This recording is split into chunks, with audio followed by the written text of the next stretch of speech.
Some smart kids secretly think they're failures. He knows the answer, but they're terrified of getting it wrong. Sometimes intelligence isn't the problem is fear. Behavior control wants immediate results. Emotional safety builds long-term trust. And that difference changes everything.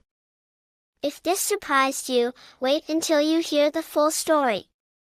Watch the Complete Reset podcast episode through the link below.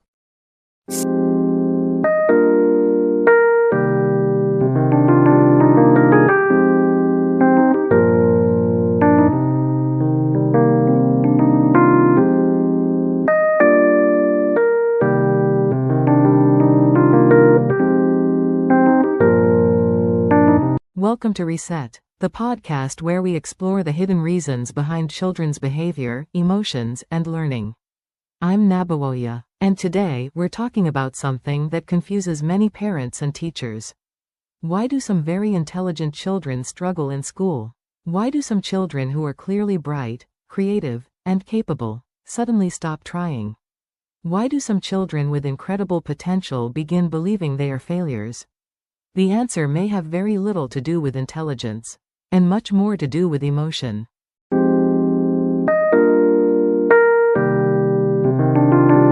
Imagine a child sitting at a desk. The homework is open, the pencil is in their hand. They know the answer, but they can't start, or maybe they start, erase it, start again, erase it again. And eventually, they give up. From the outside, it looks like laziness, lack of effort, or even lack of motivation. But inside that child, something very different may be happening.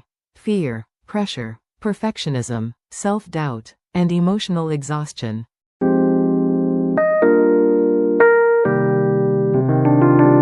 One of the biggest myths in education is the belief that smart children naturally succeed.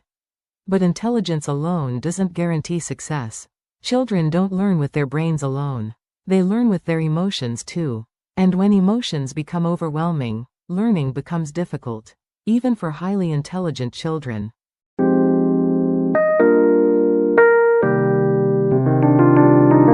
Let's talk about perfectionism. Perfectionism is often misunderstood. Many adults see it as a positive trait. They think, my child has high standards. My child cares about doing well. But underneath perfectionism is often fear. Fear of mistakes, fear of failure, fear of disappointing others, fear of not being good enough. And when mistakes feel dangerous, children stop taking healthy risks.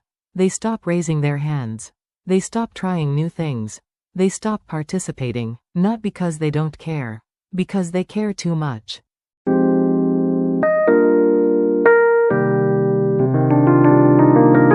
Think about it. A child who believes they must do everything perfectly lives under constant pressure. Every assignment becomes a test of their worth. Every mistake becomes evidence that they aren't smart enough. Every challenge becomes a threat. And eventually, avoiding the task feels safer than risking failure. This is why some of the brightest children appear unmotivated. They're not avoiding work. They're avoiding emotional pain.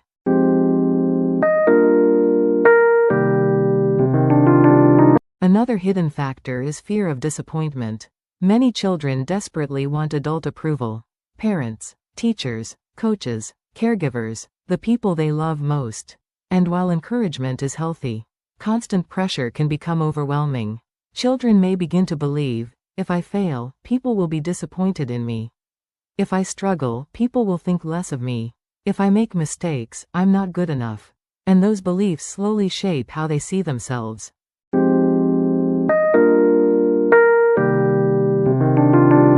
This is why confidence matters so much. Confidence isn't believing you'll never fail. Confidence is believing you'll be okay even if you do. Children who feel emotionally safe understand something important. Mistakes are part of learning. Failure is feedback. Struggle is normal. Growth takes time. But children who fear mistakes often see challenges differently. They see challenges as threats. And when learning feels threatening, the brain focuses on protection instead of curiosity.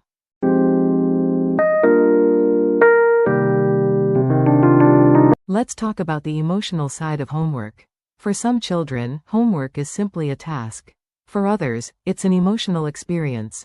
Every worksheet carries pressure. Every test carries fear. Every grade feels personal. And when that happens, motivation slowly disappears.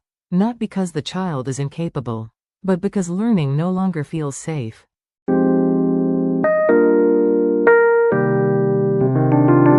So what can parents do?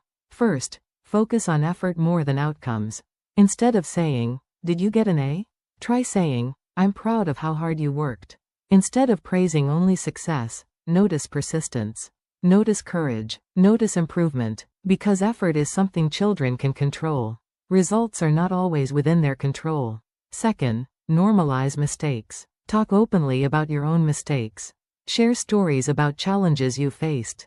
Show children that successful people fail too. Because children need to understand that mistakes are not proof of weakness.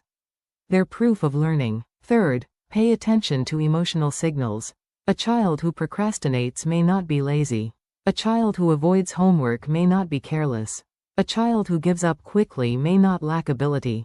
Sometimes those behaviors are signs of emotional overwhelm. When we understand the emotion, we understand the behavior. And when we understand the behavior, we can respond more effectively.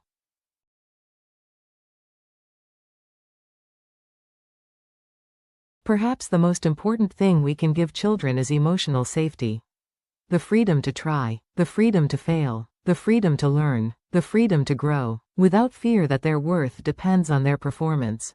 Because children are more than grades, more than test scores, more than report cards. They are human beings learning who they are.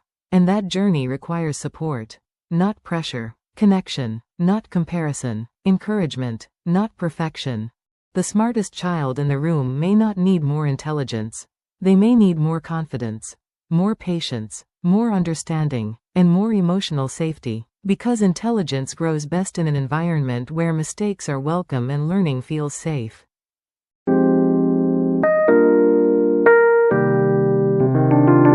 So the next time your child struggles in school, don't ask, "What's wrong with them?" Ask, "What might they be feeling?" Because behind many academic struggles, there is an emotional story waiting to be understood. Thank you for joining me on Reset. If this episode helped you see children differently, share it with a parent, teacher, or caregiver. And remember, every behavior has a reason. See you in the next episode.